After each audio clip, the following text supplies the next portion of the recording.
Bonjour Anna, je suis absolument ravie de te recevoir aujourd'hui. En plus, tu as un visage hyper lumineux, donc c'est très très agréable de me connecter à toi. Donc merci d'avoir répondu présente aujourd'hui pour nous parler de ton métier, ce merveilleux métier d'online business manager.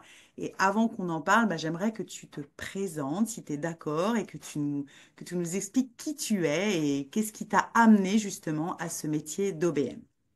D'accord. Ben, déjà, merci beaucoup, Caroline. Bonjour à toi et merci de me proposer cette interview. Pour commencer, je m'appelle Anna, j'ai 39 ans, je suis maman d'une petite fille de 9 ans. Mon parcours est assez riche et varié. Donc, j'ai plus de 10 ans d'expérience, notamment en gestion de projet. Donc, j'ai notamment travaillé pour des organisations internationales ou des agences régionales de développement, donc sur des projets à fort impact sociétal, notamment sur la structuration de projets qui sont porteurs pour les territoires. Et donc, j'ai passé 6 ans à l'île de la Réunion. Ensuite, j'ai passé 2 ans au Canada, où j'étais responsable d'un projet pilote initié par le gouvernement fédéral du Canada. Une excellente expérience, que ce soit au niveau professionnel et même humain. À mon retour en France, il a fallu aussi découvrir le marché de l'emploi sur place, rebondir sur de nouvelles opportunités. J'étais project coordinateur pour une entreprise spécialisée dans le laboratoire. À partir de là, j'ai commencé à travailler aussi en parallèle sur l'optimisation de processus. J'ai été aussi le bras droit du CIO. Par la suite, voilà, la collaboration, elle s'est arrêtée. Je me suis dit, qu'est-ce que je fais? Je me forme. Donc, je me suis formée au marketing digital. J'avais cette envie vraiment de me mettre à mon compte, d'être indépendante en me disant, voilà, je vais franchir une nouvelle étape dans mon parcours professionnel. J'ai 10 ans d'expérience, notamment en gestion de projet, et pourquoi pas donc les mettre au service d'entrepreneurs ou d'entreprises qui auraient ce besoin-là. En parcourant mon Instagram, je suis tombée sur la publicité de la Duopreneur Academy. Et là, tout de suite, ça a fait tilt, quoi, hein. J'ai eu le déclic instantané. Je me suis dit, bah voilà, c'est exactement ce que je recherche. J'arrivais pas à mettre de nom, en fait, sur le métier que je souhaitais créer, du coup, à mon compte. Voilà, là, ça a été tout de suite la révélation. J'ai poursuivi vers l'académie. Donc en fait, ça veut dire que quelque part, tu étais déjà en fait un peu OBM sans le savoir finalement. Et Oui. voilà, c'est ça en fait ce que tu faisais quelque part avant quand tu étais copilote de cette entreprise. Et qu'est-ce qui Mm. t'a justement intéressé dans la proposition de la Duopreneur Academy? C'est quoi qui a fait le déclic, qui a fait que hop, c'est la bonne formation pour toi? Déjà, les compétences métiers qui étaient proposées, donc il y avait de la gestion de projet, de l'optimisation de processus, de l'analyse de données, donc tout ce qui touchait aussi à la gestion d'entreprise. Donc j'ai trouvé ça hyper pertinent par rapport à mon parcours. Surtout, d'intégrer une communauté, donc une communauté d'entrepreneurs, de personnes aussi qui prenaient la même voie pour me sentir peut-être moins isolée dans ce parcours d'avoir aussi des retours d'expérience d'autres personnes. Ça m'encourageait aussi à franchir le pas. Et puis surtout, la structuration de mon entreprise, parce que j'ai lancé la micro-entreprise. Donc, j'avais besoin d'avoir des offres que je pouvais donc proposer, des prestations que je pouvais proposer à des entrepreneurs. Tout était aligné pour que je puisse rejoindre la Duopreneur Academy. Et, euh, et qu'est-ce que tu préfères justement dans ce métier de duopreneur? C'est d'être utile aussi, d'être utile à des entreprises, des dirigeants qui ont vraiment besoin d'aide, parce que j'ai pu le constater aussi durant mon parcours professionnel pour avoir parlé avec pas mal de dirigeants.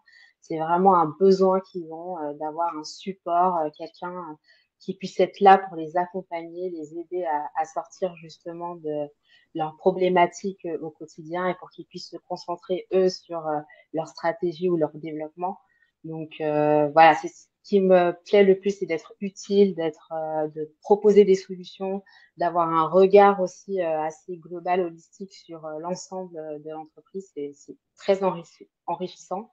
Et c'est quoi les projets que tu aimes le plus accompagner? Est-ce qu'il y a comment dirais-je, quelque chose de commun dans tout ce que tu as pu expérimenter dans la gestion de projet, dans l'accompagnement à la gestion de projet? Est-ce qu'il y a des projets particuliers qui sont importants pour toi? Alors, c'est des projets qui touchaient notamment l'événementiel. Mhm. Donc, j'ai beaucoup apprécié, voilà, organiser des événements, que ce soit en virtuel ou d'ailleurs c'est intéressant parce que au Canada, quand je suis arrivée là-bas, c'était durant le Covid et donc on déployait, donc c'était un projet pilote et donc tout ce qui avait été mis en place, donc toutes les actions qu'on devait mettre en place à la base, c'était de le faire sur le terrain. Et là, il a fallu s'adapter très rapidement à ce nouveau contexte. Donc, ça a été tout virtuel. Et c'était très, très intéressant parce que ben, du coup, je découvrais aussi l'organisation d'événements virtuels. Voilà, donc ça a rajouté aussi un peu de corde à mon arc. J'ai principalement officié dans l'organisation d'événements pour des entreprises, pour des organisations. Et du coup, Anna, qu'est-ce qui change entre le moment où tu étais salarié, copilote dans cette entreprise, hein, dans ces différentes entreprises, et aujourd'hui, quand tu accompagnes ces clients-là à ton compte en tant qu'OBM, c'est quoi qui change en fait entre les deux, autre que salariat entrepreneuriat? C'est quoi qui change dans ta vie, dans ton quotidien? Est-ce qu'il y a quelque chose que tu as envie de nous partager? Ouais, alors ce qui change, c'est vraiment la posture Hmm. bah, on est plus salarié et même dans sa manière de penser, dans sa réflexion, dans la stratégie. Maintenant, on travaille pour soi et il faut penser à beaucoup de choses en même temps. Donc là aussi, on se met dans la peau de l'entrepreneur. D'ailleurs, c'est pour ça que j'ai beaucoup aimé un duo preneur. C'est vraiment ça, c'est un duo entre ben, deux entrepreneurs qui se mettent en partenariat, qui collaborent et qui s'entraident. Et du coup, voilà, il faut se mettre dans cette posture-là d'être bah, chef d'entreprise qui a vraiment changé pour moi. Même pour aborder le client, quand on discute, on va parler des tarifs, on va pas parler d'un salaire tous les mois. C'est même le vocabulaire, c'est les éléments de langage aussi qui changent. Et merci de poser ça ici parce que c'est vrai qu'un un duopreneur, en fait, il y a pas de notion de grade, entre Hier. guillemets, si j'ose, mais c'est vraiment Tout à fait. l'OPM, le duopreneur, il vient en soutien du chef d'entreprise, donc c'est un véritable Exactement. partenaire de travail finalement. C'est ça, exactement. Et alors, Anna, tu sais qu'il y a autant de OBM que de personnes qui sont formées, entre guillemets. Donc, il y a autant de différentes OBM, en fait. Et toi, c'est quoi ta particularité? C'est quoi ton super pouvoir? Mon super pouvoir, alors je dirais que ce serait le marketing digital. Effectivement, là, tu le soulignes, moi j'ai vu, il y a beaucoup d'OBM qui se spécialisent soit en RH ou voilà, elles ont des compétences en relations clients, elles ont une spécialité. Et moi, là où je me reconnais, c'est plutôt voilà, dans le marketing, mettre en place des stratégies de marketing digital. J'ai une appétence pour tous les outils digitaux, que ce soit pour l'automatisation. Je pense que ma particularité, elle serait plutôt ouais, du côté marketing digital. Hmm. Donc du coup, je suppose que tu as une offre qui concerne justement ce marketing digital et que les entrepreneurs aujourd'hui, si on ont besoin de tes services et de tes compétences, ils peuvent venir te joindre, en tout cas faire un call avec toi, prendre un call avec toi pour que tu puisses leur partager ce super pouvoir que tu as finalement. Exactement. Et ben, dans ce cadre-là, j'ai plusieurs, je propose trois offres, hein. Donc déjà une offre d'entrée de base où là je mets vraiment toutes mes compétences en gestion de projet. Donc je propose des appels stratégiques de 90 minutes avec un plan d'action justement pour les 3 prochains mois. Ensuite la deuxième offre ce serait plutôt de l'accompagnement. Donc là on est sur de la pulsation vision pour faire un peu le bilan et aider le dirigeant et l'entrepreneur à justement s'aligner entre sa vision stratégique et ses objectifs prioritaires également. Et puis ben là, ma troisième offre, donc c'est l'offre de copilotage à long terme.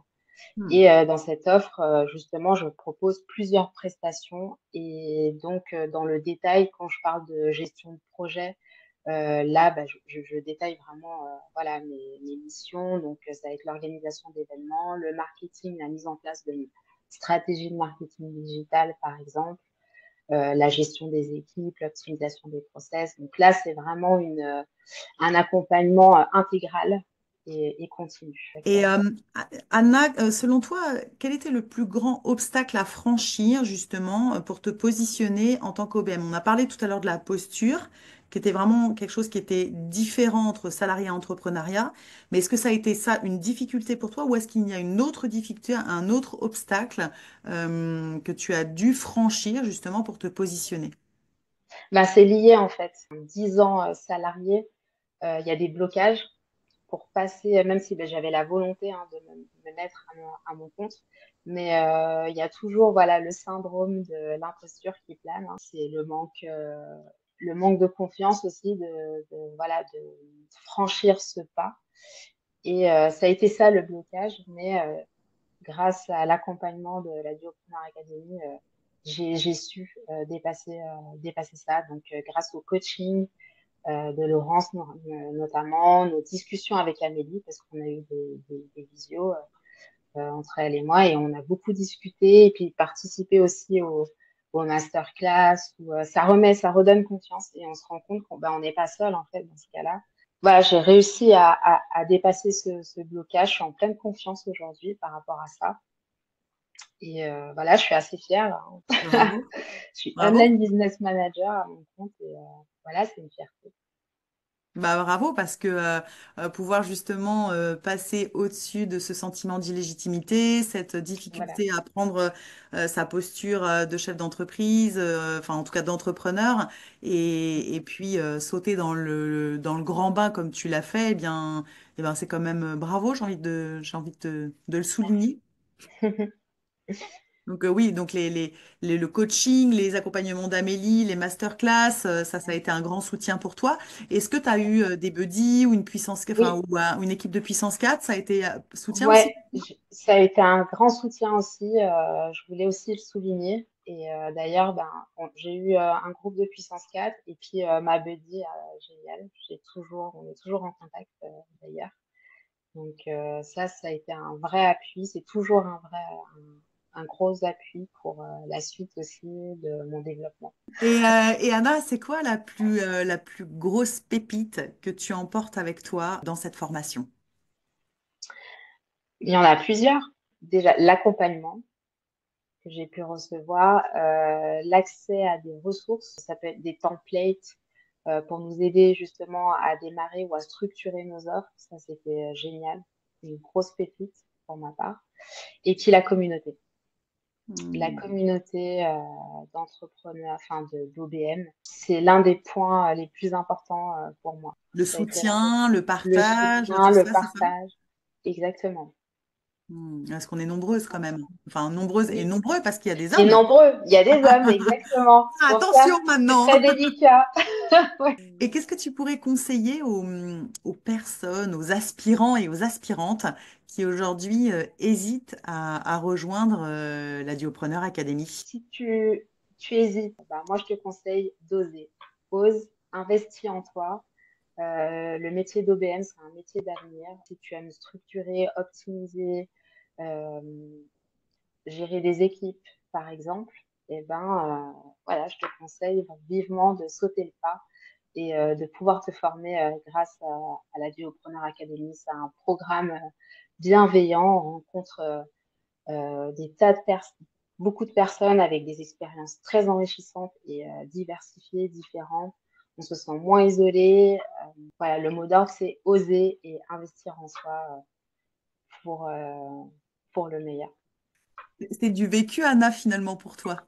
T'as Oui, osé, t'as investi en toi. oui, C'est ça c'est qui t'a ça, permis justement de franchir tous les caps que tu as franchis.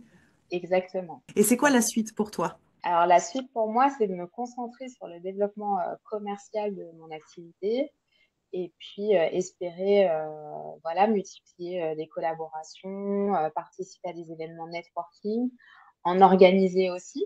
parce que là, je vais faire partie voilà, de groupes d'entrepreneurs pour justement créer voilà, des synergies entre entrepreneurs à Lyon. Est-ce que tu as envie de dire autre chose? Je t'aurais pas posé la question. Est-ce que tu as quelque chose à rajouter à ce temps partagé ensemble? Ben, déjà, merci beaucoup de m'avoir accordé ce temps pour partager mon parcours, mon expérience. J'espère que ça pourra inspirer d'autres personnes à rejoindre la formation. En tout cas, ça a été une excellente expérience pour moi, humaine également, et une formidable communauté et surtout la bienveillance que j'ai pu retrouver au sein de l'académie, l'accompagnement d'Amélie, de toutes les personnes, même de toi, Caroline. Hein. Je me souviens, tu fais partie aussi des personnes hein, qui m'ont inspirée parce que quand j'ai rejoint la Duopreneur Academy sur le site internet, donc il y avait des vidéos de tes partages à toi et ça m'a beaucoup inspirée. Super, bah, merci Donc, beaucoup, Anna. voilà. Je te remercie infiniment du temps que tu nous as accordé. Bah, je t'embrasse et je te souhaite plein, plein, plein de belles choses dans tes futurs projets. Merci beaucoup, Caroline. Merci. À bientôt, j'espère. À bientôt.